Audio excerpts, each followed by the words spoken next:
Welcome to Proof of Work. I am your host, Jerry V, and here's my co-host and producer, Nick. Today's show is all about the energy, and I think I told Nick it should be bandwidth and energy, but more specifically, energy.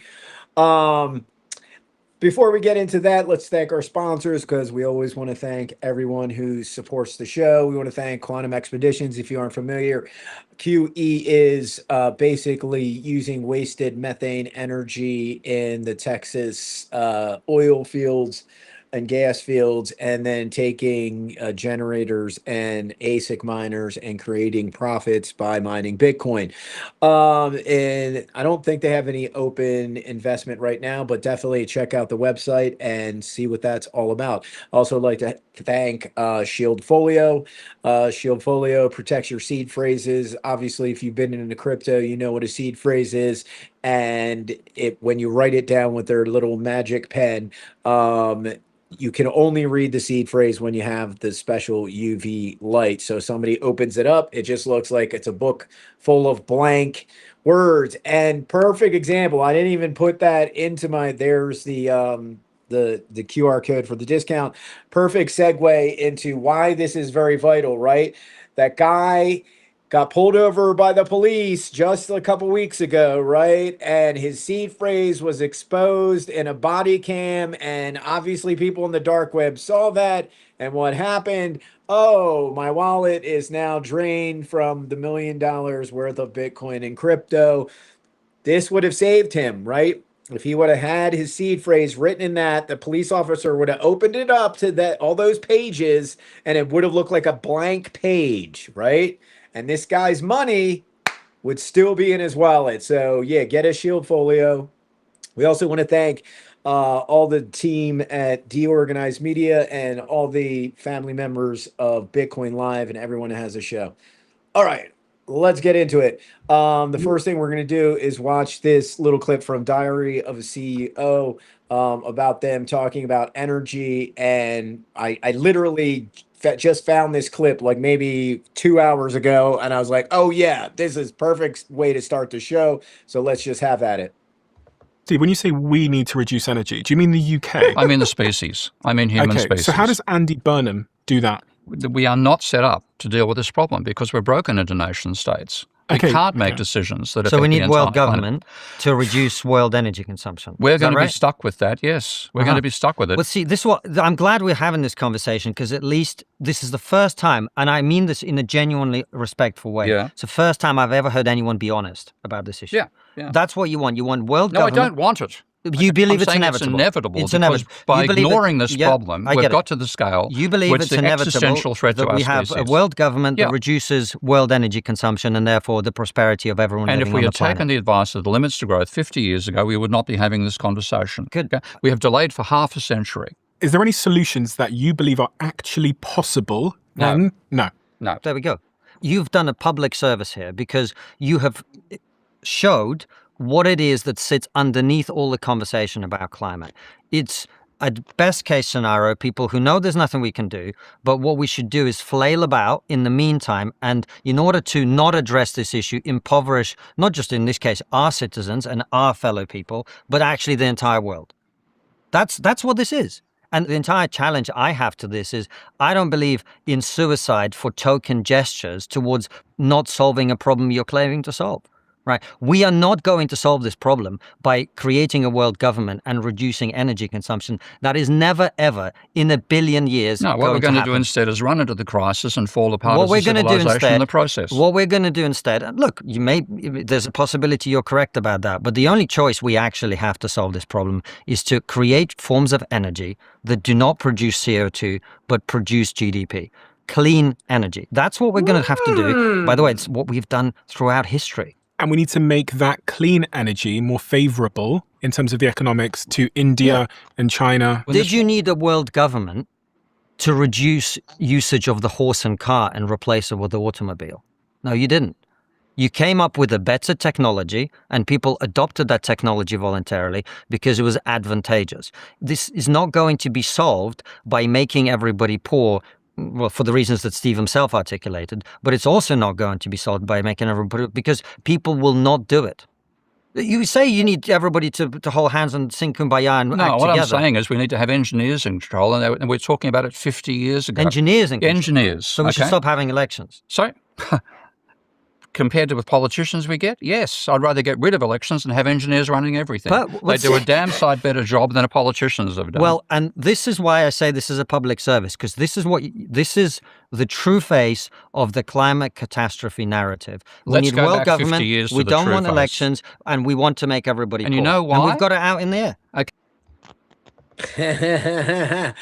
So air. again, first off, this guy is clearly insane. He has no idea what he's talking about. The other gentleman is more of a realist, but even he is out of his depths because he's not pointing out these huge problems in our energy markets, right? Here, let me just share this one with you. I'm going to send this over to Nick. This is an article. I think it was maybe like, it's probably dated on there. May 9th, 2026. But yeah, just look at this article right here, right? The biggest U.S. power grid is under strain from AI and no one is happy. And who's been warning about this? Jumping up and down from the mountaintops, this show, right? This is not a joke. I'm not being hyperbolic, right? AI is chugging somewhere. The power consumption is doubling every quarter now. So that 1 gigawatt data center is now 2, and then it's now then goes to 4, and then 8, and then 16. And China's been figuring it out because they have a way better energy I guess conversion rate for their AI per every million people than the US does, because we're chugging gigawatts of energy, right? This is not a joke. And I've warned about this energy problem with just air conditioning, right? And air conditioning does chug gigawatts of energy, but now you add this on top of it. You add on all the mobile devices of the world. You add all the mobile IoT devices that are driving now. You know, like cars are talking to the web. This is all chugging up bandwidth and energy, right? That's what this whole show is about. And again, we need to have solutions. And when he asked him, is there any solutions? No. What? Are you a crack smoker? The gentleman on the left literally said we need to reduce emissions, but somehow increase GDP. This is called Bitcoin, people. This is what Bitcoin does, right? Let's be very clear. I know I'm on my pulpit and I'm getting a little fire and brimstone, but this is how it works, right? I know how many times me and Daniel Batten have to be like, no, you're wrong. Bitcoin is the solution. Litecoin is the solution. Why? Because they are real world energy assets that connect electricity from the grid to this virtual protocol that runs billions and billions of dollars on the Bitcoin network, hundreds and hundreds of millions of dollars on the Litecoin network, right? And, you know, Ethereum as well. Even though I'm not a huge Ethereum fanboy, it still works if you're willing to pay the high fees when things are going crazy. And if you're willing to not pay fees and use L2, you have to know how to use the L2, bridge your money and blah, blah, blah. But that's why, again, I'm more of a, proof of work fanboy. And that's just where I'll leave it. I have another couple of articles. Let me share this one over Gerald, here. Yeah, go ahead. This article of mine actually has a summary, an audio summary. You want me to play it? Oh yeah, go right ahead. Yeah. It might actually fit the topic very well. Yeah. So this is from Rockport. It's pretty cool. What's it? AI is it? I'll switch over to it. I integrate it into every article that I do to give like Nice. a few minute summary. So this one. Here we go. One of the more ambitious on X, our Bitcoin Live DB, a longtime Bitcoin researcher and broadcaster, just published one of the more ambitious pro-Bitcoin arguments you'll see this year. The piece is called Balancing Equity, Energy, and the Environment with Bitcoin. And the core claim is bold. Bitcoin doesn't just coexist with a sustainable future. Bitcoin is the missing piece that makes it happen. That's a big swing. Let's see if it lands. Bitcoin Live DB opens with a framework I find genuinely useful. He argues that Bitcoin mining doesn't just consume energy, it eats waste. Specifically, he points to flared methane at oil fields. Companies like Crusoe Energy are already doing this. They set up mining rigs at flare sites, capturing gas that would otherwise be burned off into the atmosphere and turning it into productive computing power. It's not theoretical, it's happening now. The same logic applies to landfill gas, curtailed wind power on a windy night with no demand, solar overproduction on a sunny afternoon when the grid is saturated. Bitcoin Live DB's argument here is that Bitcoin mining is uniquely positioned to be the buyer of last resort for energy nobody else wants, and the numbers he cites are real. In Finland, Mara, Marathon Digital Holdings, has integrated mining heat into municipal district heating systems, warming the equivalent of tens of thousands of homes. In Bhutan, surplus hydropower now funds a Bitcoin treasury worth roughly 40% of the country's GDP. In Texas, miners participate pays in for demand people's response healthcare. programs, shutting down voluntarily during grid stress events to prevent blackouts. These aren't hypotheticals. These are case studies. He also makes a sharp structural point about renewables. Solar and wind are cheap to run, but expensive to build. And the economics only work if you can sell power consistently. But by definition, renewables overproduce during off-peak hours. Bitcoin mining solves this by showing up as a permanent, flexible buyer. Bitcoin Live DB cites academic papers modeling curtailment reductions of 50 to 80% in high renewable markets when mining is co-located. If that holds, it fundamentally changes the build-out math for clean energy. Now here's where I want to push back, not to dismiss the argument, but to stress test it. The biggest tension in this piece is the claim that Bitcoin will eventually eliminate the need for government subsidies for renewables. Bitcoin Live DB frames mining as creating bottom-up demand via voluntary, profit-driven transactions that replaces top-down state intervention. That's an ideologically coherent argument, but it assumes a world where energy markets are deregulated and decentralized enough for market signals to actually flow clearly. The reality is that grid policy varies enormously by jurisdiction. What works in Texas, an exceptionally deregulated market, doesn't automatically transfer to Europe, Southeast Asia, or most of sub-Saharan Africa. The macro story about Bitcoin and renewables is compelling. The claim that it shrinks government intervention is more conditionally true than the article lets on. The more speculative section is the one I find most intellectually interesting, and also the one that needs the most scrutiny.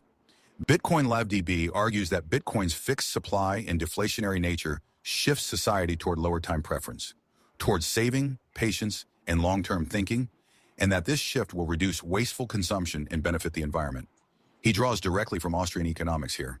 The logic is, people in a sound money world hoard Bitcoin and only spend it on durable, necessary things, cutting the overconsumption that drives pollution.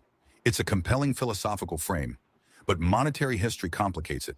The gold standard era, which is the closest historical analog to a deflationary hard money world, didn't obviously produce more sustainable consumption patterns.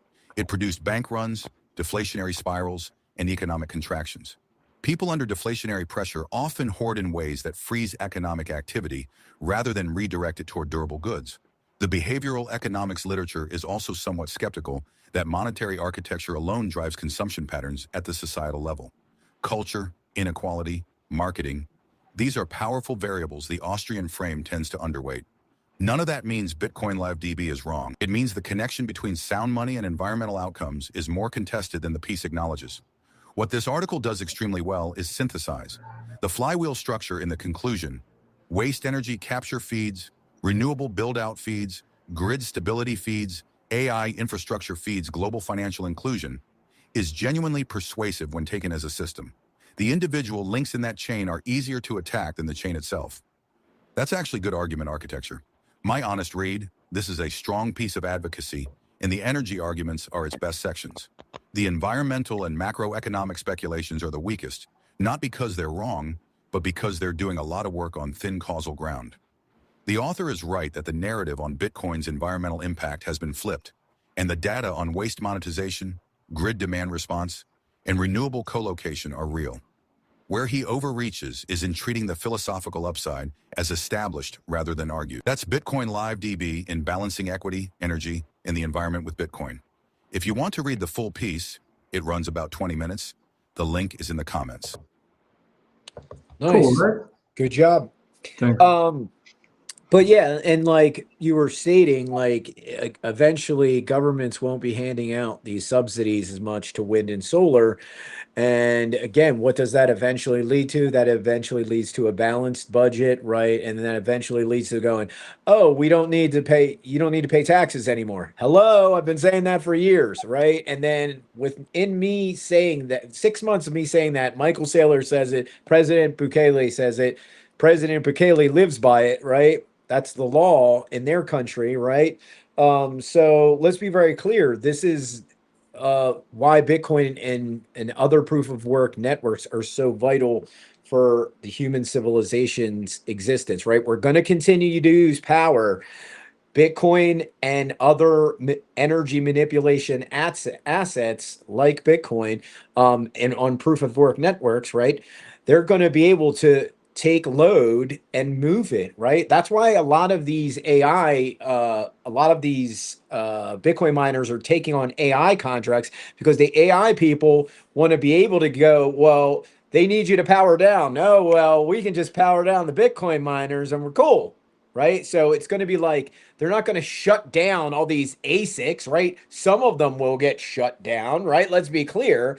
But the other half, I think it might be like a 60-40 load split. It probably has to be more like 50-50 if you think in real terms of math, right? Where the AI data centers like 2 gigawatts, then the Bitcoin mining operation has to be 2 gigawatts, right? And then 4 gigawatts, that's can be too much during the summertime, right? And they call up like, we need you to power down. Well, it's like, well, we can't shut down the AI, but click, we can shut down the Bitcoin miners, right?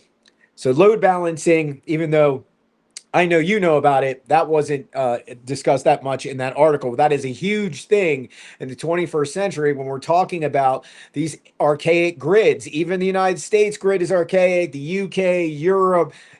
There's only certain parts of the world that are like brand new that have amazing like grid systems, right? And they're very few and far between. So these proof of work networks help with load balancing, consuming tons of unused energy that's just going to either harm the environment or sit around, take up space, whether if it's coal slag. And again, remember I said somebody would figure out how to use depleted uranium. Some guy figured out how to use some form of depleted uranium. I don't think it was uranium. I think it was some type of radiological material. But what did it do? It creates this randomness for key generation. Do you have it? Yeah, pull it up. And I was like, there it is. Somebody way smarter than me figured this ish out. But you know, I'm a pretty smart guy and was like, somebody will figure this out. And voila, we have this guy doing key generations using, I think it's a smoke detectors, radiological materials to generate the random keys that you need to create a key for your, you know, your Bitcoin wallet. And that to me is and if you can't find it right this second, oh, you got it? Good. Okay. I was going to say, I'm going to send over some articles. You can share either one of those, or if you want to. But here it is. The developer uses radioactive isotope to decay of alpha particles and gamma rays from a smoke detector to produce pure random numbers for a secure Bitcoin wallet private key generation. We were talking about this in a spaces right before I jumped into the show. Somebody was saying like, oh my gosh, the cold card hack. Kaye Bitcoin and his team, they're called the Bitcoin Red Team. They did exactly what I said what was going to happen. They used AI and they went on this like Bender AI hackathon through the Bitcoin code base, finding all of these bugs, finding and in many cases creating all these new patches to make Bitcoin stronger than ever. Thank you to the cold card incident. Even though I know there were some people lost hundreds of millions of dollars, this prevented serious attacks in the future, because AI is just getting infinitely and infinitely and infinitely stronger by the day. And yeah, if you want to share one of those articles, either one, they both are very relevant to what we're talking about. I'm gonna do it now. Mhm. Here we go. Yeah, so AI, clearly, we've discussed this on the show many, many times, is making cyber attacks cheaper, faster, and way more dangerous. This is from the IMF. Shocker. But I really think, and I said this in a tweet about, I think, 10 days ago, we had this Solana incident, we had an XRP incident, we had the cold card incident, and there was like one or two other incidents all in a week, and Bitcoin's doing this right now, right? So these look like targeted attacks for me. And I just think it's the DRPK's special team. Let's see, a long-time Bitcoin holder in less than 12 hours after moving his BTC to a major Australian exchange. According to a close friend, hackers had compromised his Google account for roughly 3 months. Oh my gosh, dude. Oh my gosh. Gaining access. And again, I posted this. This is why you need biometrics, right? For most of the stuff that I use, and people are like, why do you do like 90% of your stuff on your phone? Because it has a thumbprint scanner, right? It has a thumbprint scanner. And for me to do like complete a withdrawal, to complete a trade, I have to scan my thumb, right? And if I, you know, that's just, it is a stupid layer. People think it's a stupid layer, but I don't know how many times I told people this has saved somebody thousands and thousands and thousands of dollars. This guy just lost this is his life savings, right? Let's be very clear. And these people have been waiting and waiting and waiting for him to make a mistake. And oh well, skis. This is how it goes. Yes, you should use Google Authenticator, but good thing to bring up what people should be doing, right? There's BitKey, right? We did talk about Shieldfolio, right? Like have something like a Shieldfolio if you don't trust your roommates, right? If you do carry your seed phrase around with you, cuckoo that you do that, you're he wasn't a multimillionaire, but he was a millionaire. He's got way more money than I do, right? Well, he had more money than I do.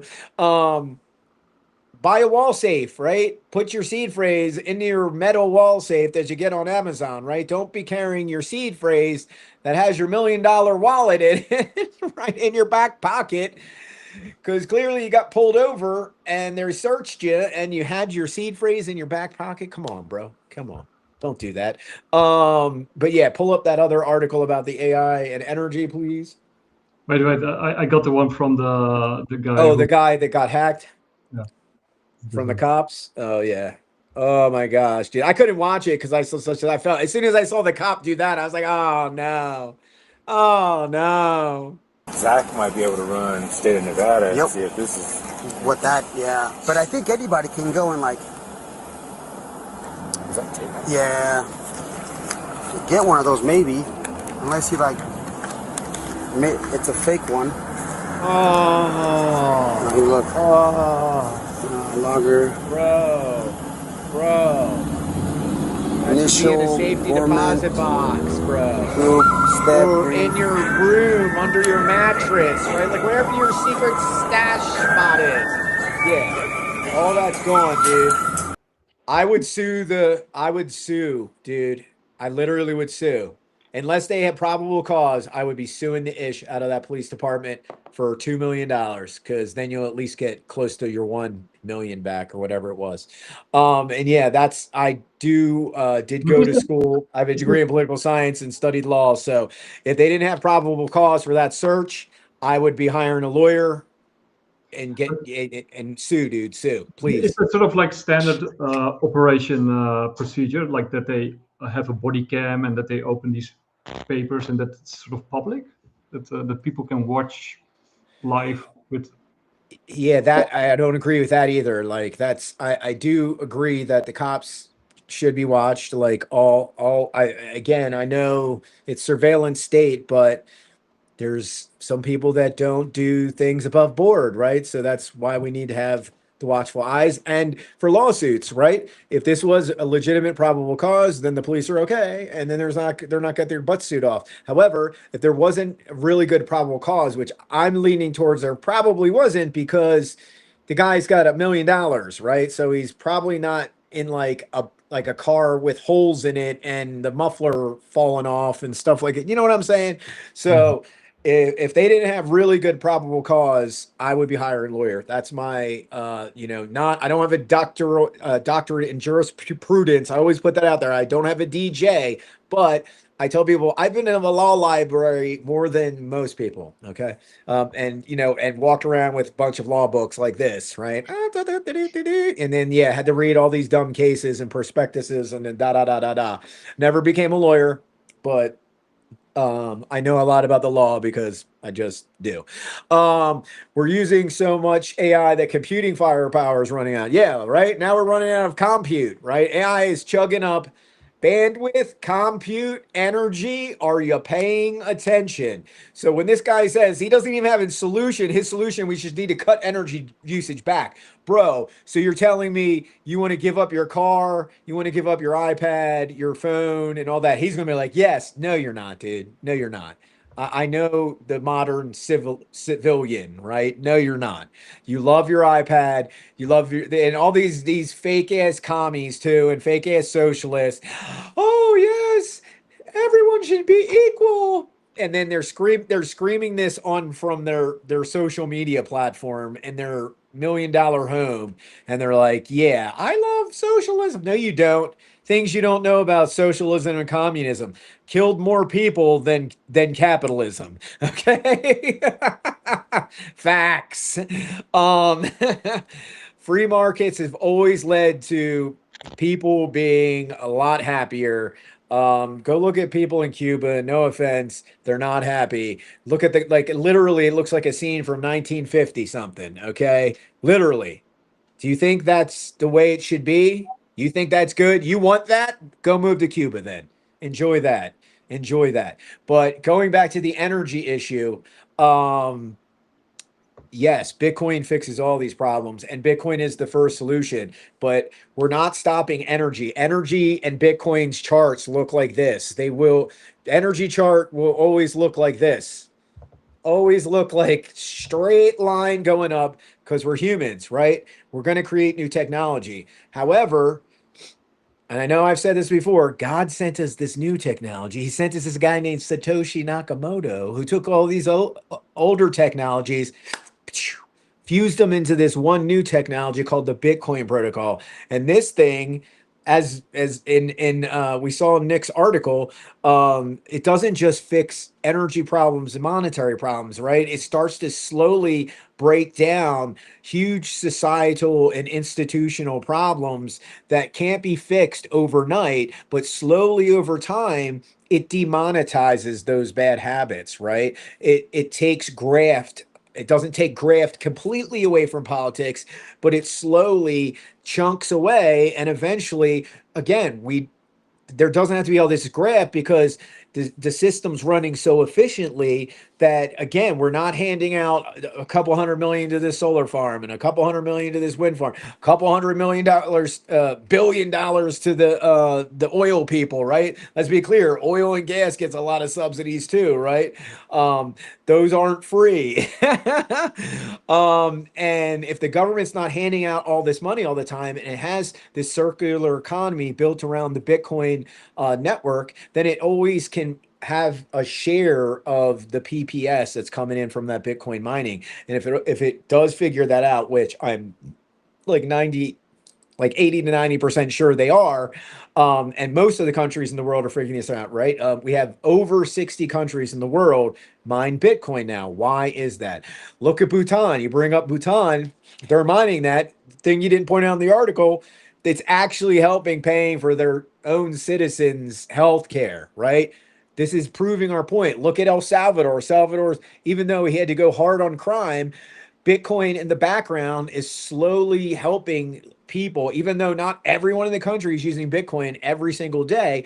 There's people, right? The guy from San Salvador, that he lives outside of San Salvador. He would have to take off from work, right? Get on the bus, take the bus downtown, pay his phone bill, get back on the bus, pay for the bus again, right? And go back home, lose a day worth of pay. Now he goes beep, beep, beep, lightning payment, shoom.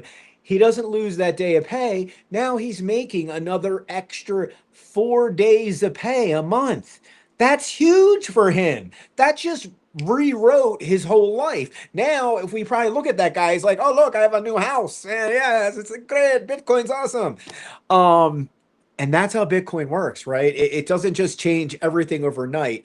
It slowly erodes all of these horrible systems that were built around corruption and divisiveness and violence.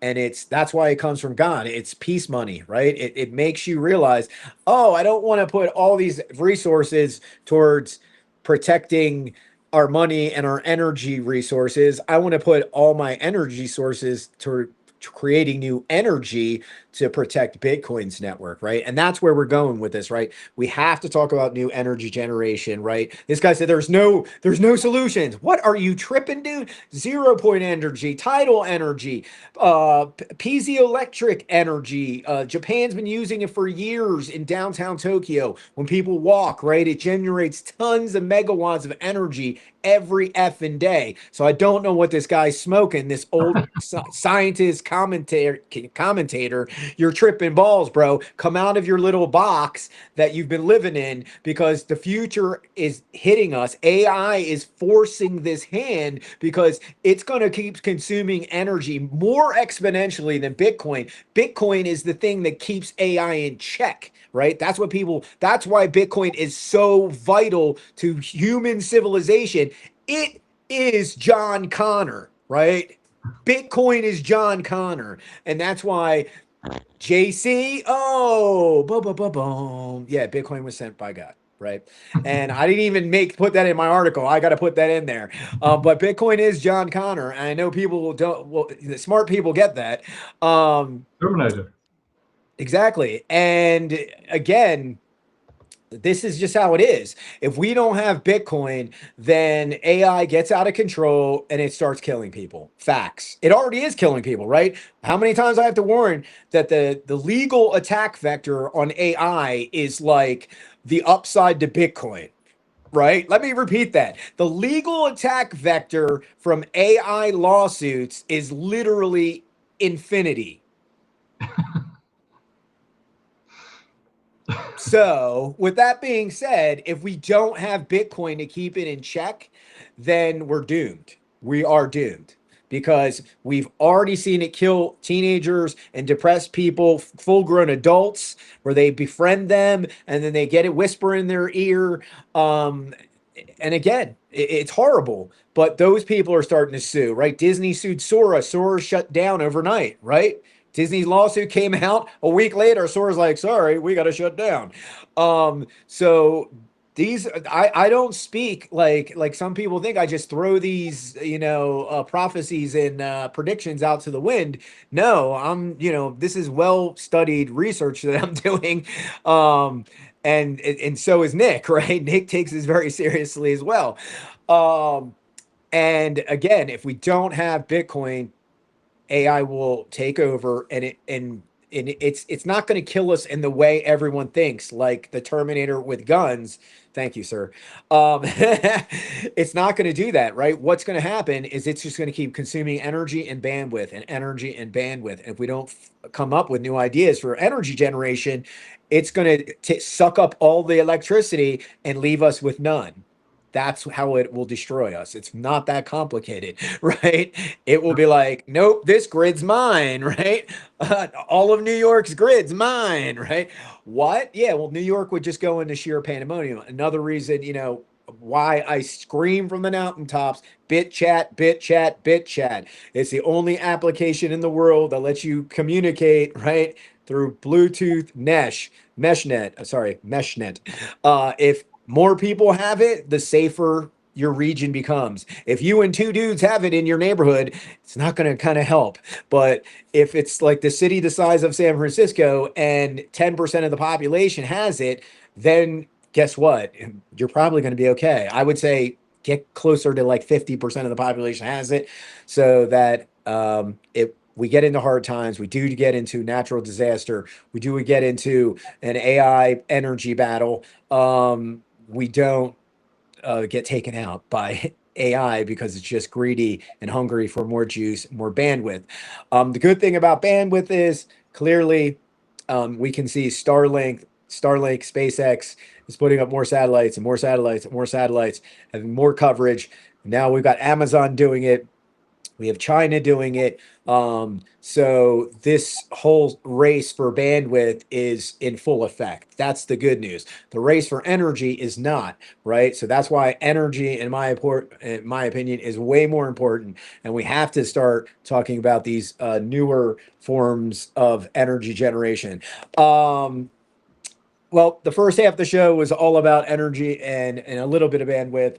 But now we're going to get into it because obviously I'm wearing the orange tie for a reason, y'all. Yeah. Beautiful bow I tie. didn't put this orange bow tie on for fun. So let's get into it. Finally, I want to say it was like maybe 4 shows ago. We did look at some charts. We did see some amazing patterns forming, right? We did see this major cup and handle forming and this massive bull flag forming as the handle. I said it was probably going to take a few more months to play out. And all signs pointed to October because of that pattern that all these analysts pointed to, from bull to bear to bear to bull, etc. markets. It was X amount of days. But Bitcoin don't play that, right? Bitcoin does its own thing, even though like it didn't seem like it was doing its own thing for so many years there. It just broke out of that trend, right? Because now it's up about 15% in 2 days. It's broken out of its range. And I did share a chart. Let me see if I put that. I don't know if I put that in my history. I think I did. Let me see. But it was like a deviation from the rainbow chart, and then literally, I just took my finger. Was like. I was like, yeah, that's what's about to happen. I'm just saying. And that's what happened. Oh, yeah, there it is. So that was 3 days ago. I posted that chart because people were like, look, it's deviating from the rainbow chart. And I was like, it's Bitcoin. It will always deviate from its standard deviation. It doesn't give an F about your rainbow chart, right? Even though it is fitted perfectly, almost perfectly the whole time. There's a few times, even in the upper range in the early days, it broke through. And there's a couple times, like I think about 20, I think that was 2019 or 2020, where it deviated past the violet again. And then what started happening? Oh, it started coming back up. So what's going on? There's a whole bunch, I think, going on. The first thing is this. Let me share this one with you. This is Caitlin Long. This is from her at that conference with Senator Lummis, I think from Monday or Tuesday. And yeah, just listen to what she has to say. And she's right. This is huge. And the smart people that know how money works, this is a big deal. Here we go.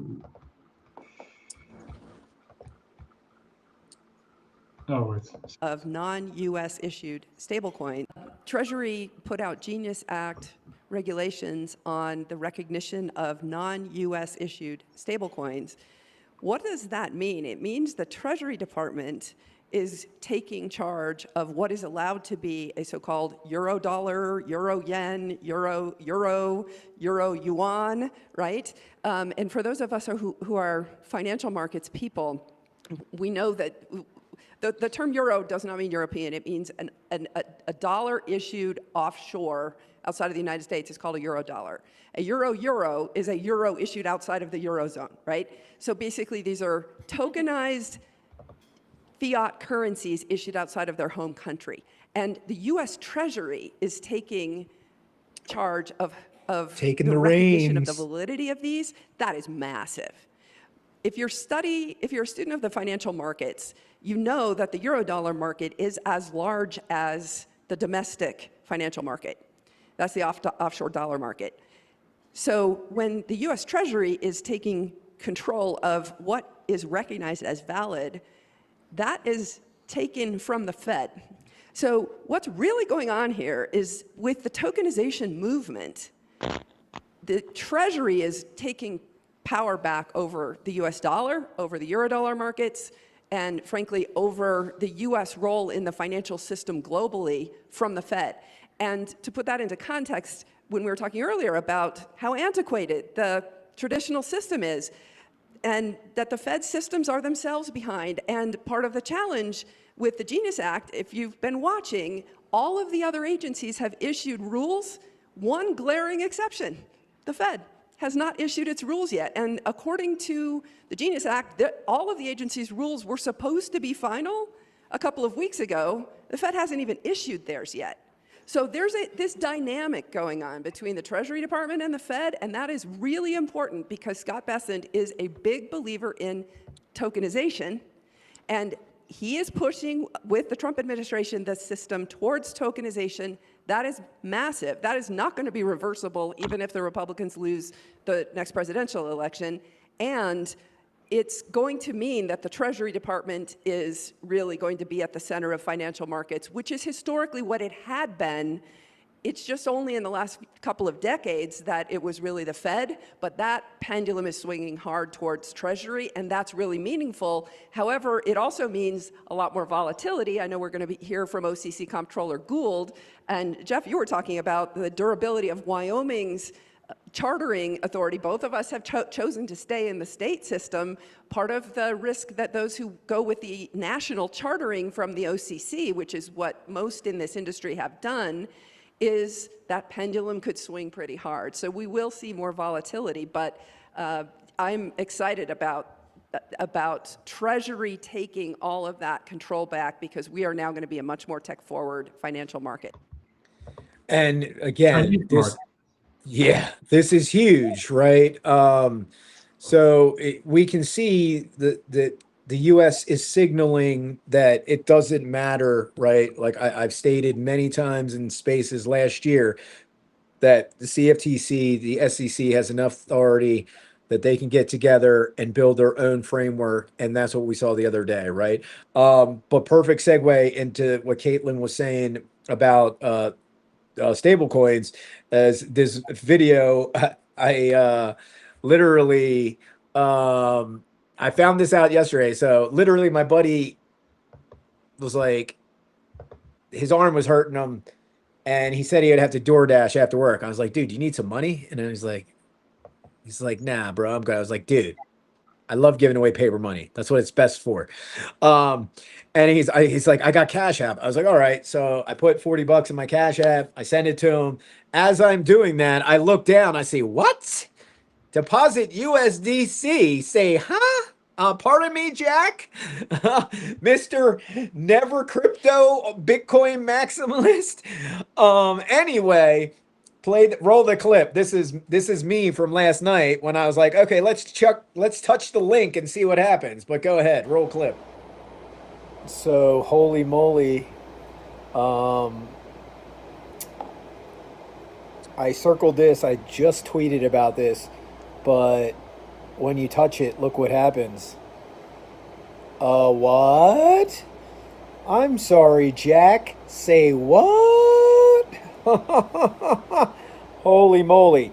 If you don't realize that Clarity's gonna pass, they wouldn't be doing all this stuff, right?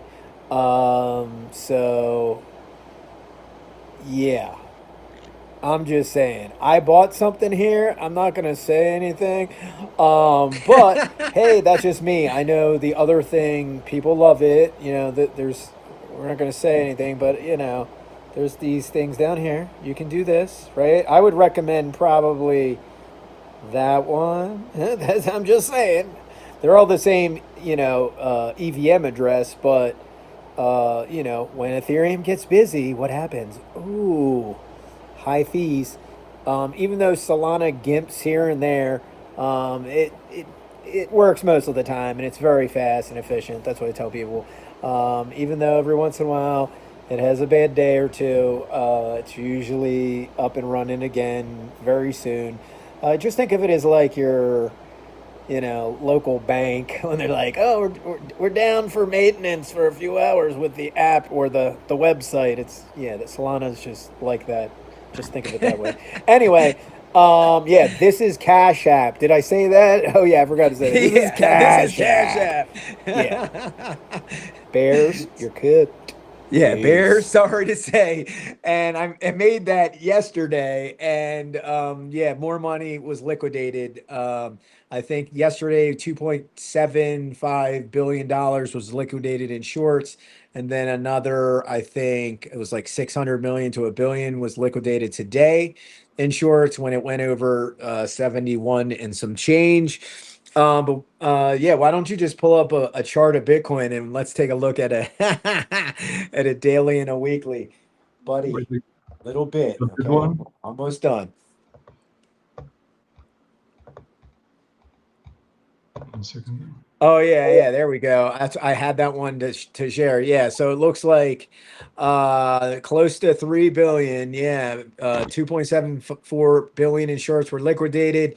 Wow, 92% of nearly 3 billion in positions wiped out over 24 hours. Bitcoin shorts alone made up 1.37 billion, the largest BTC short liquidation. Ethereum shorts 1 billion. Holy mother, that's why Ethereum went up 20%. Also setting a new record for context. The only bigger liquidation event was October 10th crash.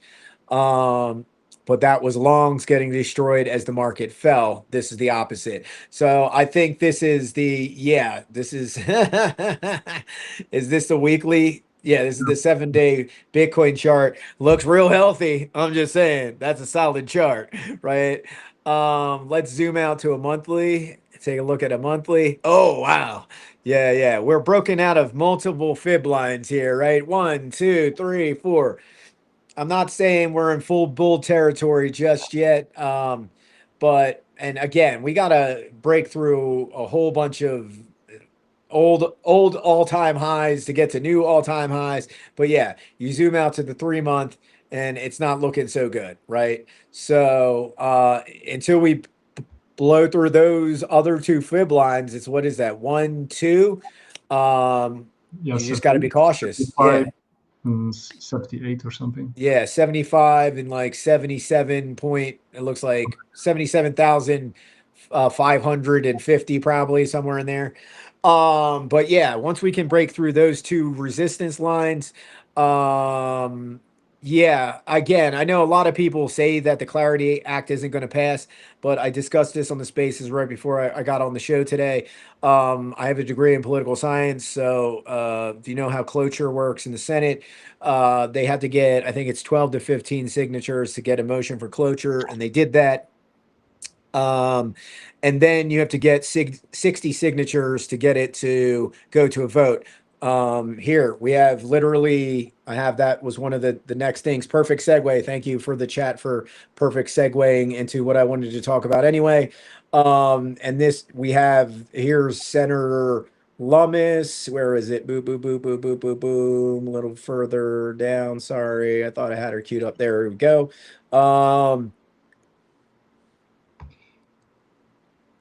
I got it. Yeah, I think this is Tim Scott. I don't know if it's both of them. Yeah, I think this is the Scott one, but yeah, play this one. This one's good too. Okay. Crypto.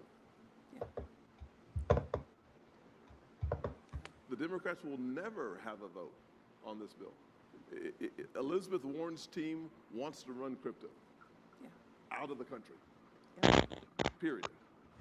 Overcoming that hurdle is what you've been working on every single day, and they keep moving the goalposts. That's why a bill that started under 300 is now over 600, and they still say, I'm almost there. Exactly. They were almost there at 310, and then 350, and 400. They were almost there at 500, and they needed more time. The Democrats will never. All right, yeah, here's the right one. Very The Tim soft. Scott one was nice, but this is the really important one. I think I just sent it to you. And yeah. Yeah, I got it. Yeah. Hopefully the And sound this is, again, she's saying this out loud, so. And fell in it. And Senator Thune was kind enough to actually schedule the bill for September Yeah. 15th. At So 2 too soon. p.m. no less. Yeah. We actually have not only a day, but a time. And so we will move forward on that date and that time. Now, the reason that that's so helpful is that, as Senator Scott, as chairman of the Banking Committee, can attest, you have to force them to vote to get them to be serious about it. I had a fit and fell in it. Okay. So basically, Thune is scheduled to vote. If he's scheduled to vote, he knows he's going to get he's got the 60 signatures. He's got the 60 signatures. They're getting the 60 votes, right? So it is what it is. You know, you can say it's not. They're not putting it out like it's going to a vote. It's not going to pass. Like, come on, man. Yes, there is Democrats positioning, but it's all theater and confusion. You have to understand this is what DC is all about. It's drama city. They invented, go watch The West Wing, right? Old show, right, from I guess the early 2000s and 90s. But a lot of DC and a lot of even EU is theater. And these people are positioning. Senator Warren is saying, I'm anti-crypto because she thinks her constituents are anti-crypto people. And all the other people who position themselves that way are about to learn something very impressive, that they're wrong, right? Because they're going to get fired from their jobs. Not every single one of them. I don't know if Senator Warren's going to lose her job, but I know out of the cadre of like a dozen to 20 of them, half of them are going to lose their jobs, and they're going to be like, oh crap, I took the wrong side of this issue. Yes, you did. You learned a very valuable lesson. You're not going to be the first person. The CEO for Vanguard, he got fired because he did not see the Bitcoin ETF as something of value, right? And then people are like, well, he didn't get fired for that. Blah, blah, blah, blah, blah. Dude, the new CEO helped build the ETF, almost all the Bitcoin ETFs. He advised on several of them. So, oh yeah, it had nothing to do with that, but the new CEO knows everything about Bitcoin ETFs. But I think also, Cuckoo. When people tell me that kind of stuff, I'm like, you're crazy. Like, right? Like, come on. But that guy was a billionaire. That guy, the CEO of Vanguard, was a billionaire, and he got taken out by Bitcoin, right? Bang! He ran into literally a freight train. Yeah. He literally was standing on the tracks, got stuck like a deer in the headlights. Ooh, look at the pretty lights. But I think also, from a geopolitical lens, right? The Democrats, they have important backers. People like Larry Fink are also supporting the Democrats. Oh yeah, and again, the banks. There's a lot of those banksters who are liberal, right? They're Jamie Dimon. They just want it on their terms, right? They're just negotiating. They're just trying to slow down the transition because they want to get a bigger chunk of the pie, and they don't think the chunk that they're going to get is big enough yet. And F you, Jamie Dimon, no offense, but F you and F all the big banksters. We still own the biggest chunk of coin, not y'all, right? The hodlers of last resort control the biggest chunk of BTC, not y'all, and we're keeping it that way for a reason. Do self-custody. All of this is a scam. Sorry to cut you off. All of this is a scam and is to fool you not to understand self-custody and do it yourself correctly. Go ahead, sorry. Now, I mean, I'm not a big fan of politics or Democrats or even Republicans, but I think, from just a realist sense, right? If the Democrats, sabotage this bill, even though I don't like clarity either, but if they do, it would be sort of political suicide. I mean, that it would turn America into a third-rate country. Oh yeah, I mean, Yeah. we can see the EU zone is already headed down that route where they're like, we're going to invent our own crypto.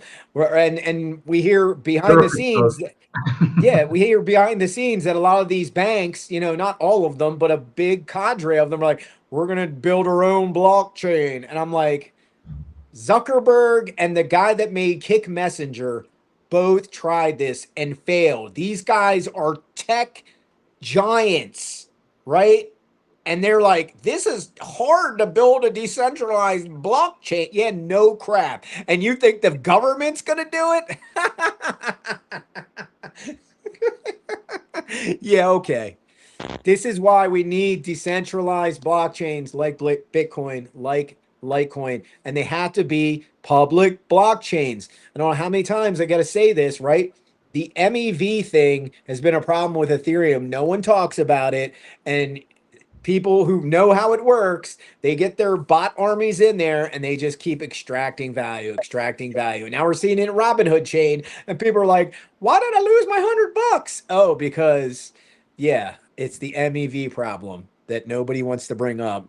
And what does that mean? There's a hidden layer of data that's technically public, but only to those people that are very technical. And the people that are very technical figure this out, and they go into these liquidity pools or they go into these smart contracts, and they used to have to find these bugs and loopholes themselves. Now they just go, AI, find me some bugs in this smart contract.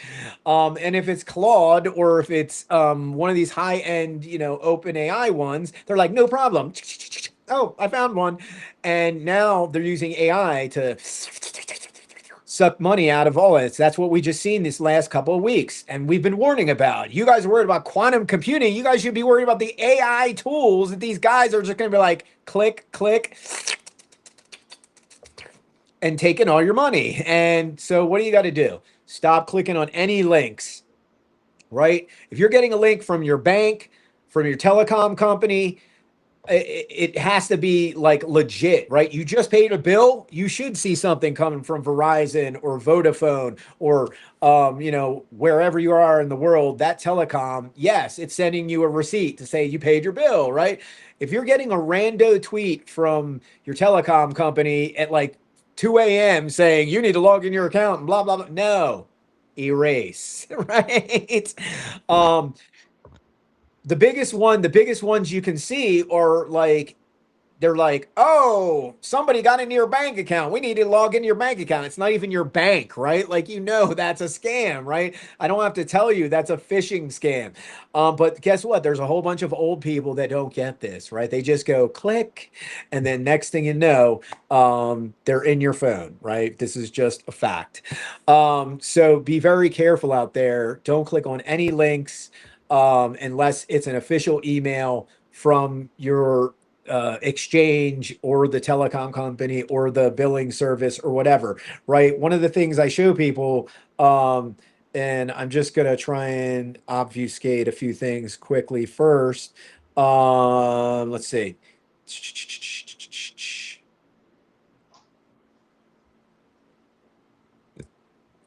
See, like, you can click on the address, right? If it's in like iPhone, right? You can click on the address.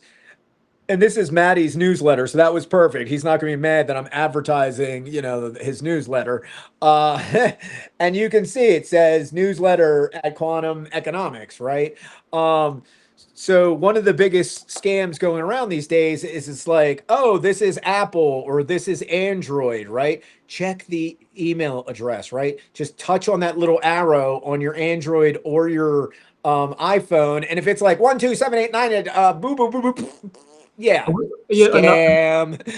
another tip, for people who might not be technical is you can make a picture and then erase, of course, important information and show it to an AI and ask them, is this like legit or is this not legit? Oh yeah, yeah. Use AI to analyze stuff. It's good at that, especially if it's computer related. Yeah, I mean, if it's technical, yeah, AI is usually in there. But funny, I was testing out an AI. We're not going to say any names.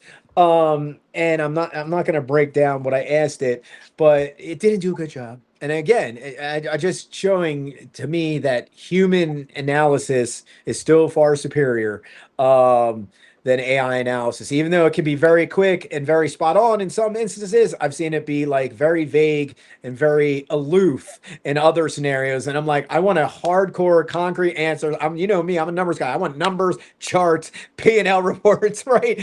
And it was like, it was like micro strategy. I was like, yeah, everyone says that. Like, come on, are you kidding me? Stretch. I was like, okay, I'm done with you today. But yeah, so again, your brain is the most powerful tool you have, right? Yeah, so I use AI to build cool things. I'm using it right now to build several cool things. But keep those ideas to yourself, right? Those ideas are worth, some of them are priceless if they're the next Facebook or they're the next Kick or they're the next Zoom or whatever. Because if you're sharing those ideas now, there's people who are more advanced technically that if they hear your good idea, Zuckerberg took the Winklevi twins idea because they were technically gifted. They were just not technically gifted in those languages that needed it to be built on the internet, right? And Zuckerberg was, and he took their idea and he ran with it. And even though he had to pay him some money back down the road, and they were smart and bought Bitcoin, now anybody can steal anybody's idea, right? Anybody can steal anybody's idea, pull up Claude, pull up Replit, and put it in the prompt, and it's building you an application, a website, whatever your digital product or service is, right? And that's it's a game changer, good and bad. I mean, I'm sure there's going to be a couple of people like, oh my gosh, I told my friend this idea and they stole it and built it and blah blah blah. But at the same time, this is going to show people you need to, if you come up with these good ideas, start implementing them, act on them, right? Don't just sit there and talk about it. You have these tools now, right? Like Claude and like OpenAI. I don't recommend OpenAI. I don't like OpenAI as much. Yeah, I call him Scam Altman. I'm just sorry. He keeps putting out his hand to Uncle Jensen Wang over there. Hey, Uncle Wang, can I have another $500 billion? Sure thing, scammy. And then what happened a couple weeks ago? He's like, "Whoa, we can't give you 500 billion again. Wonder why?" He's like, "We can only give you 100 billion." I was like, "That's all?" I was like, "Wow." But yeah, that's why I don't trust OpenAI. Like I've been saying this for a couple years now. There's this huge, massive company, but they keep reaching over to Uncle Wang for money like every couple of quarters, and it's like I see Ponzi, I sniff Ponzi's a mile away. Like you keep asking for, and he's not asking for like $1 million, right, or a couple hundred million, hundreds of billions of dollars. Yeah, And it's normal. it's not normal at all, right? Like, come on, Jensen, I'm appealing to your logic, bro. Like, if I came up to you and said, "Yeah, I need $500 billion to fix the energy grids in America," you might be like, no, I don't think so.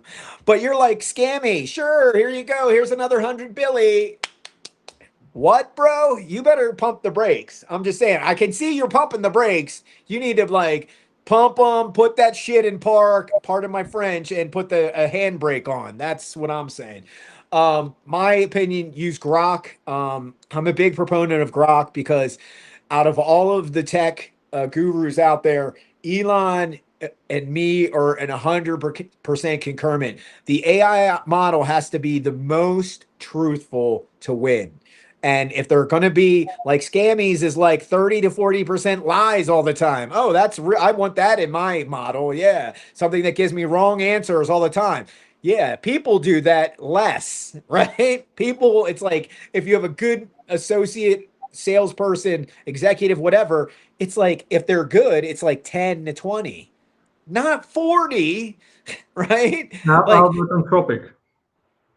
Yeah, I do like Anthropic's model. I haven't tested Claude out as much. I just tested out their basic model, I think once or twice. Gemini, I like Gemini. I like Grok. DeepSeek? I haven't tried DeepSeek. I still don't trust the Chinese. I'm sorry. I just don't. And I just saw this one video And this guy's a little bit more technically gifted than me. And he's like, watch. And he hooks up this Raspberry Pi. He's got a screen there. And he's like, it says they say they don't share any of your metadata. And he's like, oh, there's China. Oh, there's Beijing. There's Beijing getting all of your data. So just letting you know. It makes sense. If you're cool with that, then okay. I'm not cool with that because that means they're spying on Americans now. We used to have we used to have the saying like, if it's free, you're the product, right? You know, China's yeah, exactly. And then if you realize that, and I agree, and then hey, I'm a Robinhood user, and I've been saying it for years. It's free because they're sucking up all your data. So if you're cool with it, I get it. I'm just not cool with that because if you have a really good idea, I'm pretty sure the Chinese are going to steal it. Just saying, right? The one I sent you, I think if you pay them the money and you connect your GitHub, oh man, think about that. Your ideas are backed up on GitHub, and if anyone comes along and steals it, oh, here's me publishing it on this date, and you're in court, and the judge is like, yeah, hand them over everything. You owe them everything. Do you see what I'm saying? That's a huge difference where China's like, oh, look at this Nick guy here. Really good idea. Now it's ours. Thank you. But I'm just saying, bro. I'm just saying.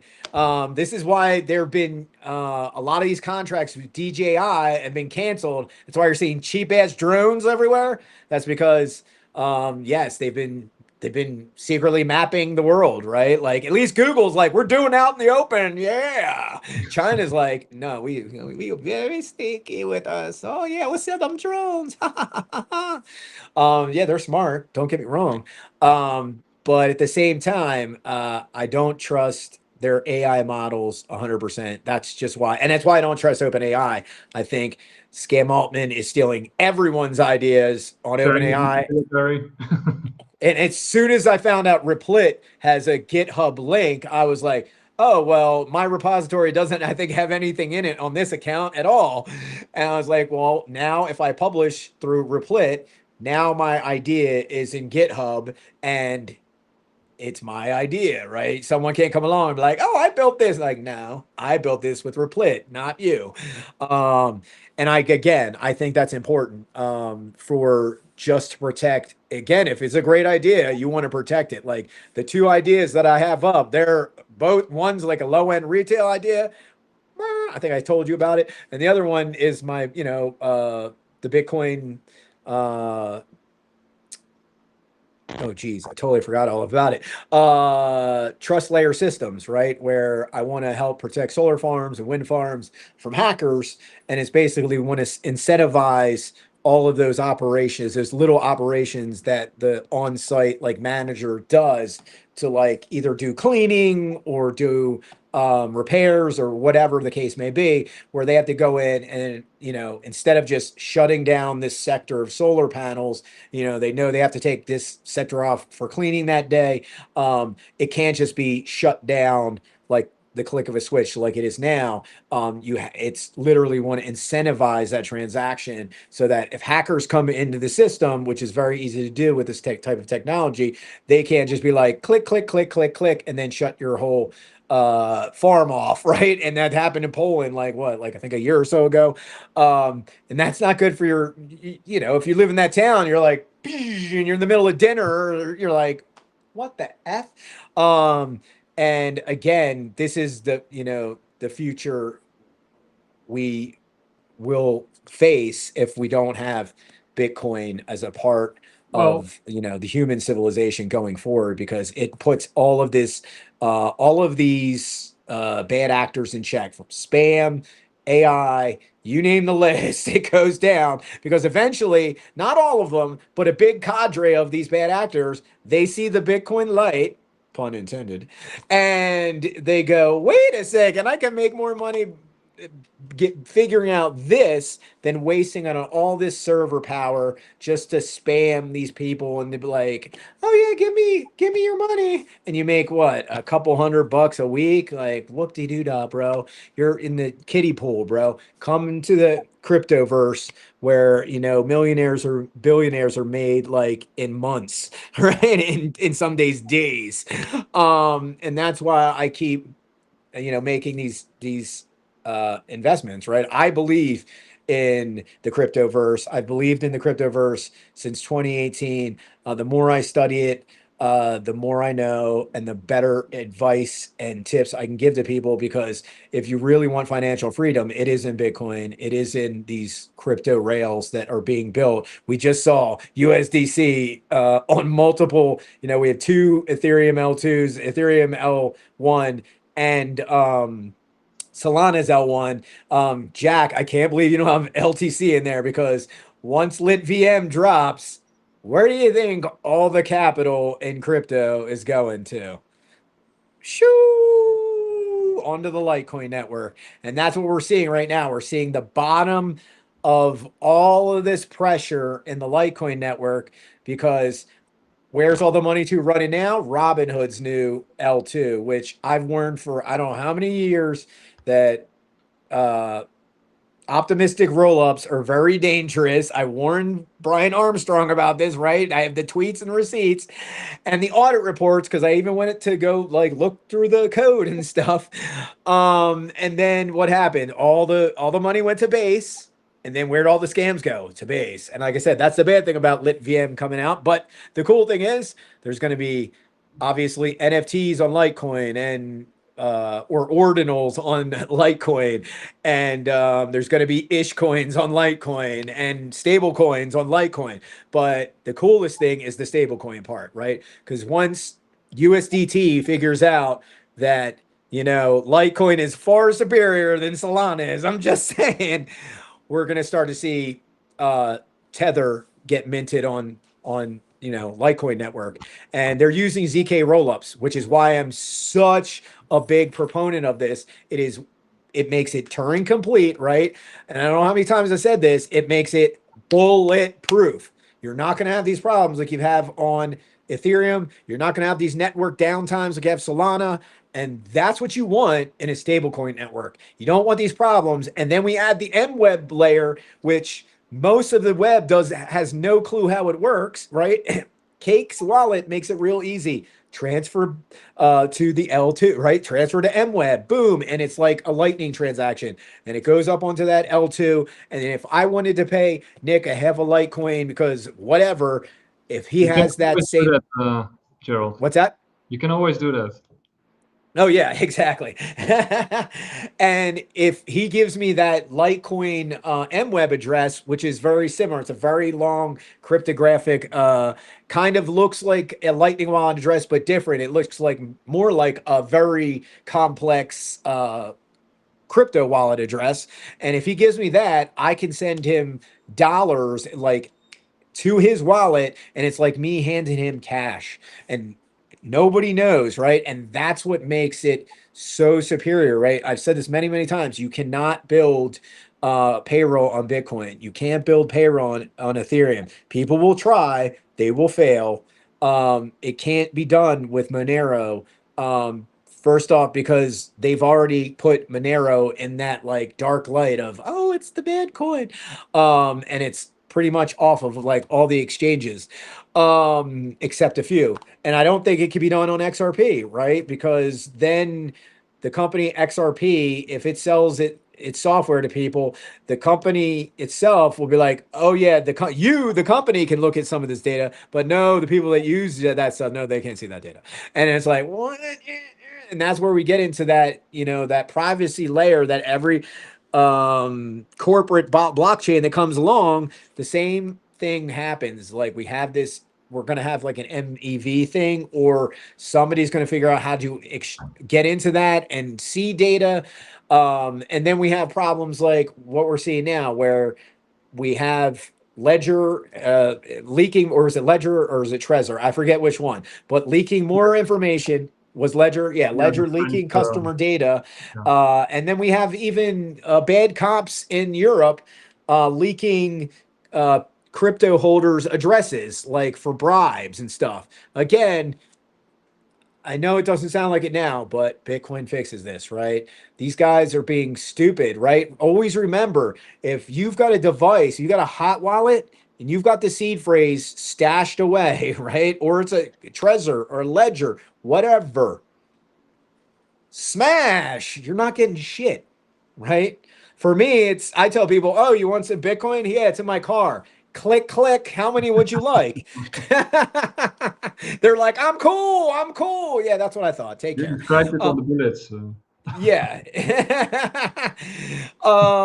But again, that's, the more hardcore conservative version of dealing with that. Don't threaten me.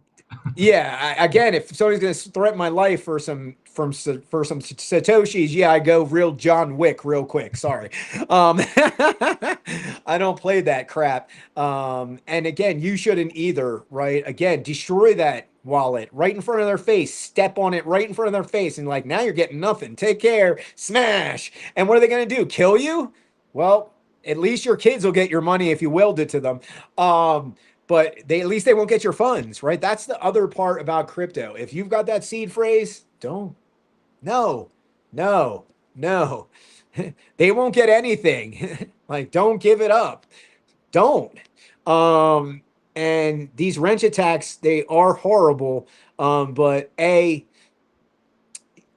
some tips, right? I don't wear AirPods. I don't wear AirPods because I'm a scientist and I believe in electromagnetic radiation, right? I also don't wear AirPods or headphones when I'm like playing disc golf or hiking and stuff like that, is because I need to be aware of my surroundings, right? Currently, I live in the Pacific Northwest, right? I've been tracked by mountain lions before, right?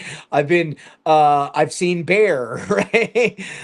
So another reason I carry a weapon, it's not just for humans, it's just because there's literally lions out in the woods, right? And as humans, we've been consuming a lot of their prey, and that's why we're starting to see all these incidents in the ocean. I've been saying this for like 6 or 7 years. These orca attacks are on the rise. These shark attacks are on the rise because we fish trillions of things out of the ocean that orcas eat, right? And sharks eat. And they're like, well, you're looking quite tasty, human, and you took all my food. Chompy, chomp, chomp. I'm just saying, this is just this is sea economics, right, at play. If you keep taking away their prey, you become the prey. And that's what we're seeing all across the globe right now. It's a new trend where orcas have evolved their hunting tactics to take out small sailboats and take out small fishing boats, right? Orcas are very smart, like, and they're very intelligent. But their main, why they're super intelligent is they have that attack where they can get a seal on like an ice flow, and they make this wave, and they know the wave shoots that seal right off the ice flow, and they're like, ha ha, ha, gotcha. Well, again, they've advanced their hunting tactics. Let me repeat that. An intelligent species has upped its hunting tactics to include small boats and vessels. Why is that? Do you think they just did that out of like sheer luck? No, they were pressured into a corner. And they're doing it because they don't have food. They can't get. Go ahead, sorry. They can't get your seed phrase yet. Yeah. Yeah, and you can always use that one too, right? I lost it in a boating accident. That's the classic. Orca got me. Yeah, orca ate my boat. Luckily, I got away in the dinghy, right? My seed phrase was on the boat.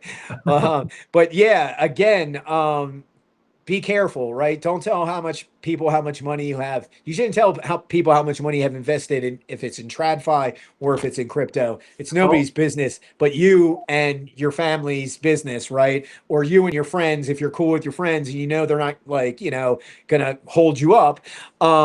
It's cool, with your friends too, but it's really none of anyone's business. That's the whole point about crypto. And that's why Litecoin is way more important, right? That it does have this privacy layer. And that becomes very important. We're talking about paying people for 40 hours of work. You don't want everyone to be like pulling up your 0x address or your Bitcoin address, going to the Bitcoin block explorer and be like, holy crap, or oh, they don't have dick, right? Like right, like it's none of your business. The same thing's true with EatsScan, right? You can take anyone's public Addy, put it into EatsScan, and boom, you can see how much is in that wallet. It's none of anyone's damn business, right? And we can see privacy is becoming important because we saw the first two coins to shoot off the last quarter is Zcash and Monero, right? Yeah. Even though Monero's come back down, a couple times. It's already back close to 400 again, and privacy is important, and especially in this new space we're going into. And once, like I said, LitVM launches, we're going to see all of this crazy money roll over there, because there is going to be DeFi with dollar coins that are eventually Tether and USDC. And once we see USDC and Tether running on the new Litecoin side chain, all bets are off. I don't know I don't know what it goes to. I know it's not going to be $40. That's why I've been stacking it left and right at $40. I'm like, this is too good to be true. I buy two more. I got some money back from my Celsius loss a couple weeks back, and I bought like 20 some Litecoin. I'm not even kidding. Yeah, I know I just said don't say stuff like that. I don't care. It's $40. It's not that much money. But yeah, I'm stacking Litecoin like it's going out of business. And that's what I see. I see the bottoms in for mostly everything. Do I see some retracement? Of course, it's crypto. Somebody's, if they were buying Bitcoin at 58K like 20 months ago, and they're seeing 70K, and they're done with it, and they're stressed out all the time, they're going to sell, right? That's just how it is. But you can do the research. I always tell people, go to moneymovers.info. I think it is money-movers.info. I think that's one of them. Go there, see how much money the Bitcoin network's moving, see how much money the Ethereum network's moving. You can also go to I forget the other resource good site, but there's a couple of good Litecoin ones where you can see, Litecoin is still the number 2. Yeah, there you go. Moneymovers.info. So we can see, what is that? Ethereum's moving like somewhere to like $30 billion a day, 20, and Bitcoin's still moving like $4 to $5 billion a day. We can see which network's more liquid right now. Obviously, more people sit on their Bitcoin for obvious reasons. Come on, bud, just a little bit longer. And this is insane, right? People don't realize this is like on a daily, right?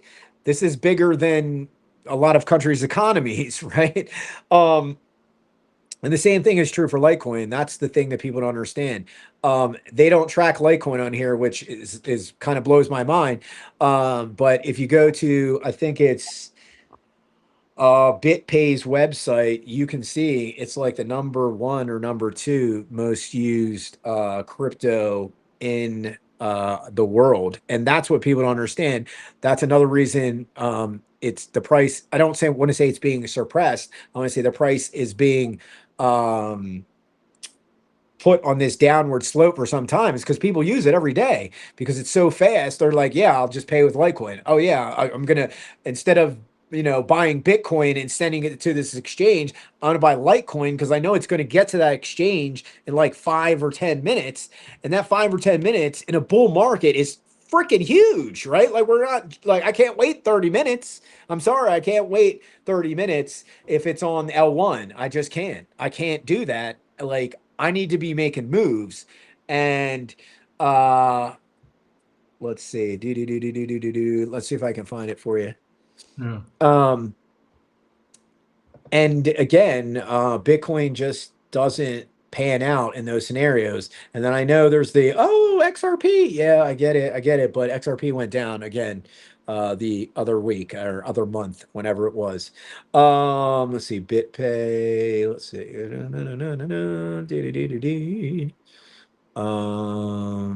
Accept all that. For individuals. Okay, hold on.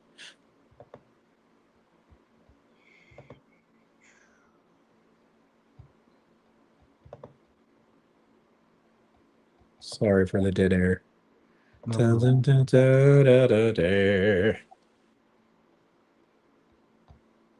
That reminds me also on, the World Economic Forum, they used to, I think they still do, They warn about, of course, the cyber attack, but they have also been warning for a long time about blackouts, right? Energy blackouts all over the world.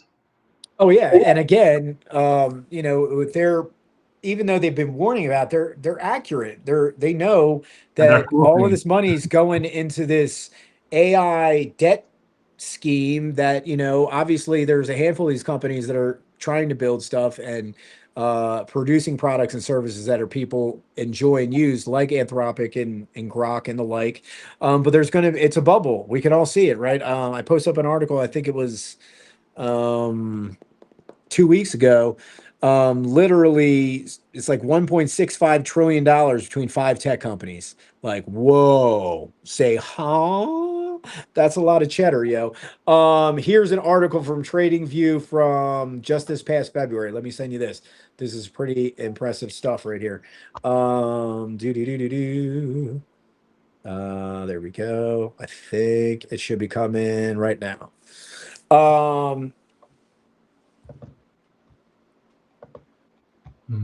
Yes.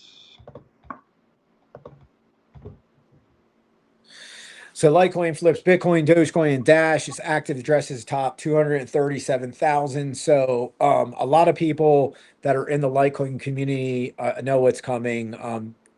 Whether they're into the Lit VM projects or the idea or not, they know that Litecoin is a far superior asset to most of the garbage that's out there.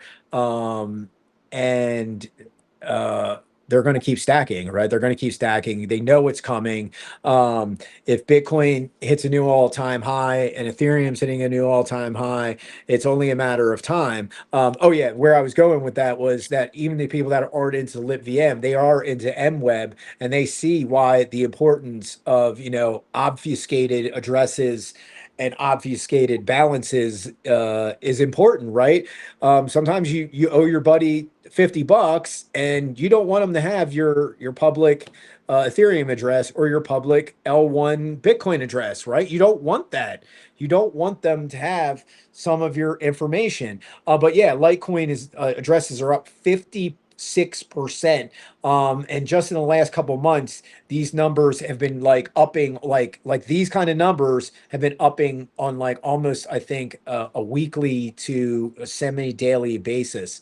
And that's because more and more people realize, you know, yeah, Dogecoin's cool, but the supply is going to keep increasing forever, right? Bitcoin is awesome, but the fees can get exorbitant at times. Not all the time, but they can get exorbitant. Ethereum, anytime Ethereum's busy and bumping, how much is it to get in the club? $20. How much are the gas fees? $1,000. Oh, awesome. Yeah, I'm cool. Take care. And then you're like, oh, I'll just use an L2. And then the first time you use a couple L2s, you're like, oh, this is cool. And then you want that funds back, and you're like, ah. And again, this is why Litecoin's superior. I've been saying this for 5+ years. Bitcoin is your savings account. Litecoin is your checking account, right? If you think of it that way, you're going to be way ahead of the pack in the next 10 years. Way ahead of the pack. Start saving in Bitcoin, in L1. Yeah, keep some in an L2. Sure, why not?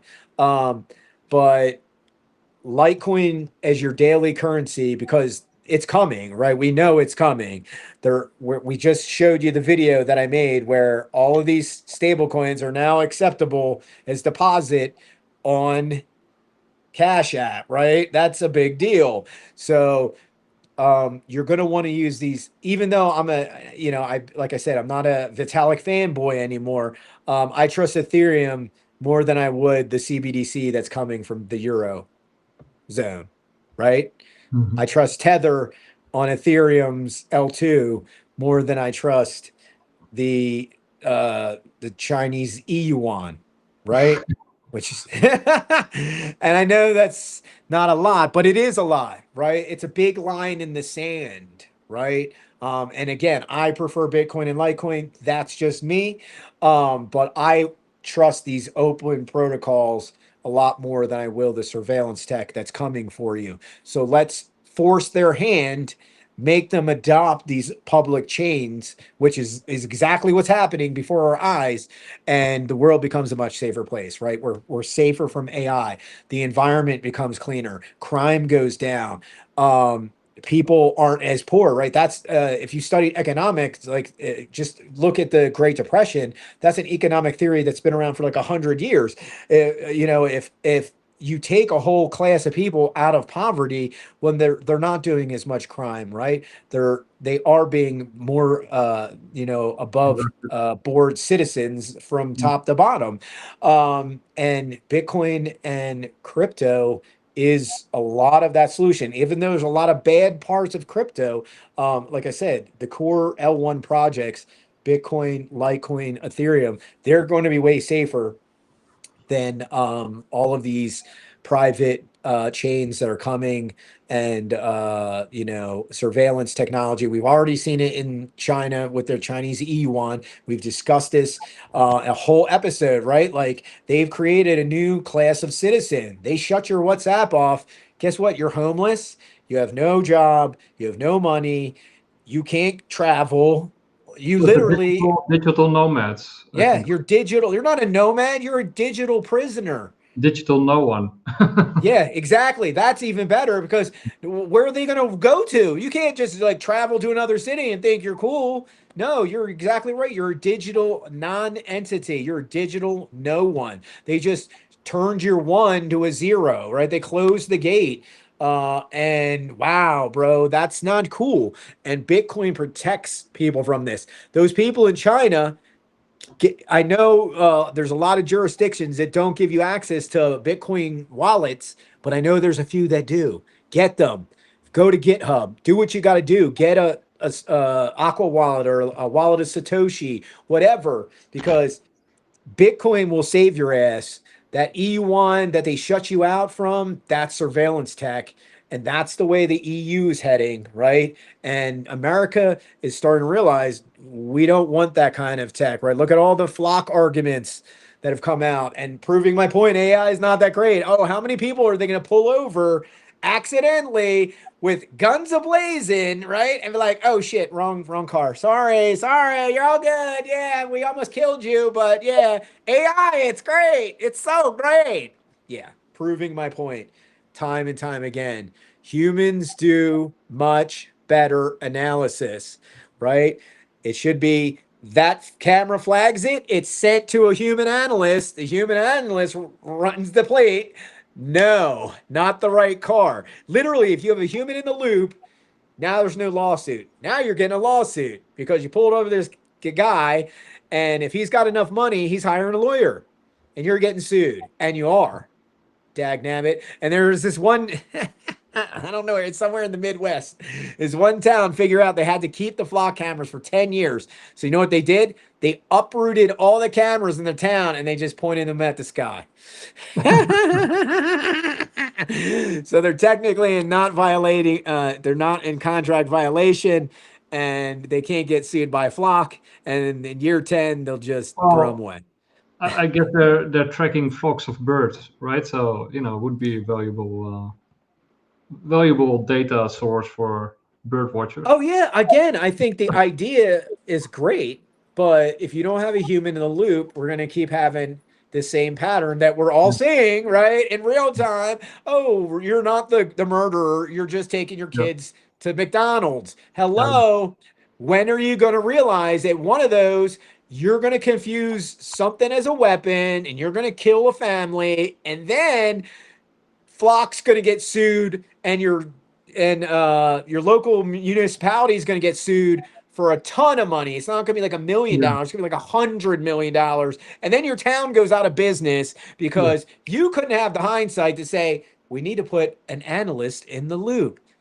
Oh, yeah. I think Graham de Penrose also wrote some articles on this. And then, of course, you see the same thing in the military where it's even worse, right? I mean, with the implications and the dangers that you're talking because about. If the AI is making these accidents with license plates, oh, you need to take out this target. Oh, wrong person.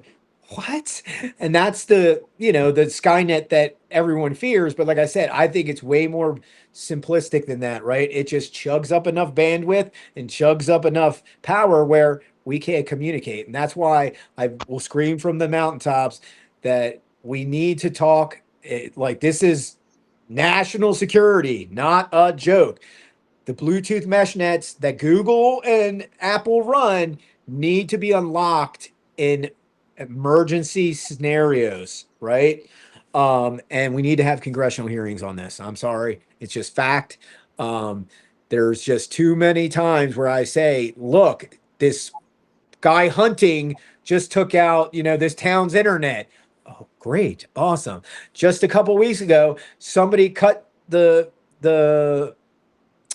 fiber optic cable that went to this whole town in the New England in the U.S. It was like 100,000 people without internet, right? So this is why we need to have Bluetooth Suddenly mesh they went nets. outside and they saw the sun and each other, and they were. Yeah. But yeah, this is why you need bit chat, because literally Google and Apple aren't going to do this unless the government forces them to, right? Because they would lose hundreds and hundreds of millions of dollars in, streaming revenue, calls, text, etc., that their network does for their customers. So we have to have congressional hearings on it, right? But in the meantime, there is an application. It's called BitChat, right? And if I know 300 plus a million Americans aren't going to download it, but if we can get like 50 to 100 million people to download it throughout the country, if we do come into hard times, whether you live in the Netherlands or you live in the U.S. or you live in Brazil, things happen, right? Floods. We just saw another huge flood in Indiana, killed a whole bunch of people. Pray for those people. These things happen. If we have the ability to communicate, we're not going to see these dystopian movies that Hollywood's been jamming down our throat for the last 50 years, right? We can advance as a society as long as we can always have at least some form of secondary form of communication that's open and honest. And BitChat provides that, right? We saw it work in the Jamaican hurricane. It saved thousands of lives. We saw it work in Nepal in the protests, saved thousands of lives. Time and time again, it's proving that Bluetooth mesh nets are a necessity for global security, right?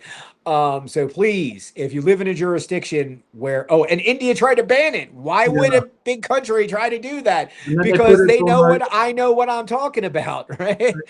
and I think they put the code on GitHub, and then everybody sort of managed to still download it.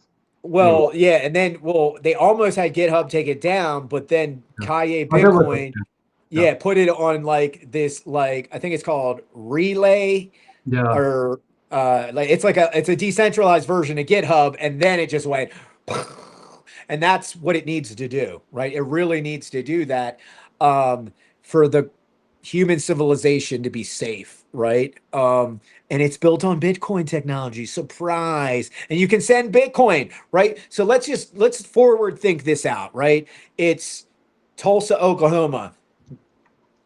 5 to 10 huge F4 tornadoes clear cut through most of the town, kill thousands of people, tear up all these mobile towers, etc., etc., etc.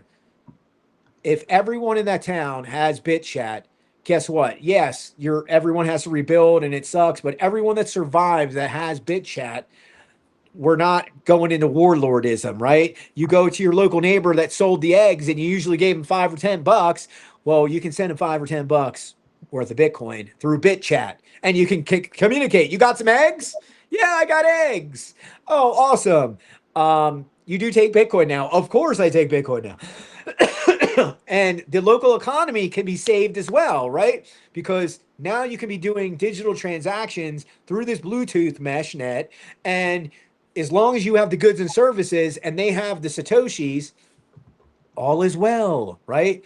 So again, this is why Bitcoin is vital for national security, geopolitical security, right? We showed just, it was like 3 months ago. I know we're running late. Just 3 months ago, right? The military is like, yeah, we run our own node, right? The admiral says they're running a Bitcoin node. Wake up, Senator Warren. You're on the wrong side of this argument. Wake up, Ben, whatever your name is, the celebrity who thinks all of this is a scam. You're wrong, bro. It's helping people, millions of people globally, right? We just talked about the Ben gentleman. Affleck, right? Ben Affleck, I think it was, or not. Yeah, again, we gave the example of the guy in El Salvador who used to lose 4 days of pay a week to go pay his phone bill. Yeah.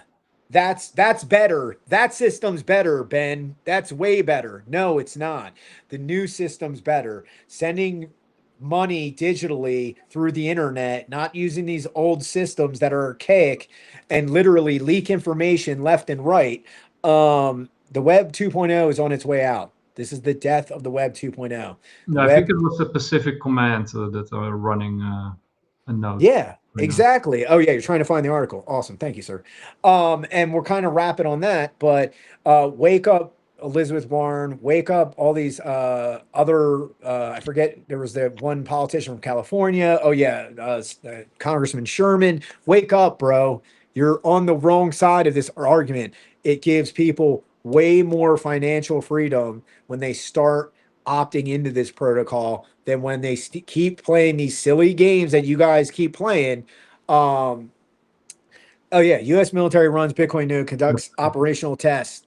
Yes, and this is very important because it's showing you that this is not a joke. This is national security, and they understand this. And why do they understand this? Because Bitcoin uses SHA-256. SHA-256 cryptography is like solid, right? How many times I got to say this? You think, quantum cryptography or quantum computing is going to break it? No, because by the time we get to that point where quantum computers can do what you think it can do, Bitcoin will then have a quantum hashing algorithm, right? I've said this before. And there's multiple people way smarter than me working on quantum cryptography, whether it's,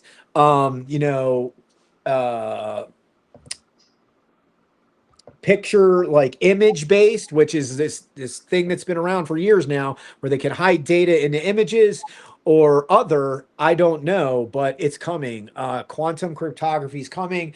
And once we get to quantum cryptography, no, quantum computers won't be able to break quantum cryptography because it will be a way more advanced cryptographic system. And it's coming. The cryptographers are on it. This is just facts. Our research into Bitcoin as a computer science tool, Papar explained, is a combination of cryptography, a blockchain, and a proof of work. And Bitcoin shows incredible potential as a computer science tool through the proof of work protocols. Actually imposes more cost than just the algorithmic securing of the networks and our ability to operate. That cost imposition logic is central how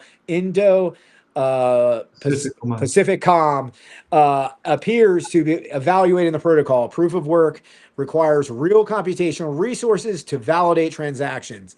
And they know that they can use this in communications, right? They're already, the military has their cryptographers figuring out how they can embed, right, cryptographic messages and communicate if they need be, right? Let's be clear. I'm sure that's what they're doing. Sorry to spill the beans if that's what you all are doing. If not, oh well, I just put out another idea for spies to use the Bitcoin network, and which I'm sure they've already have been because it's been around for almost 20 years, y'all. We have a node on the Bitcoin network. We're doing a number of operational tests to secure and protect networks using the Bitcoin protocol. And again, this is why you have to see through the thin veneer of all of these politicians positioning, right? To say, oh, this bill's bad. No, this bill's good. It stops people like Donald Trump from coming in and making these, becoming like micro market makers where they can just come into the space, bully around that market. When it pumps, they can exit and they leave everyone with a hefty bag of nothing, right? And this has been happening time and time again. As soon as this Clarity Act passed, Binance can't do that anymore. Kraken can't do that. Coinbase can't do that. They have to stop all their secret trading teams that they have. No, you guys can't do this anymore. Dag nabbit, we used to have so much fun making hundreds of billions of dollars. Darn it. Yeah, all that stuff stops. So when people like Elizabeth Warren say it's going to lead to more corruption, no, wrong. Full lies from the scammers on the left now, right? The scamming team on the left is now who are they buddies with? Jamie Dimon and JP Morgan and Morgan Stanley. Oh, so now you're protecting the big banks where when you worked for Obama, you were against the big banks.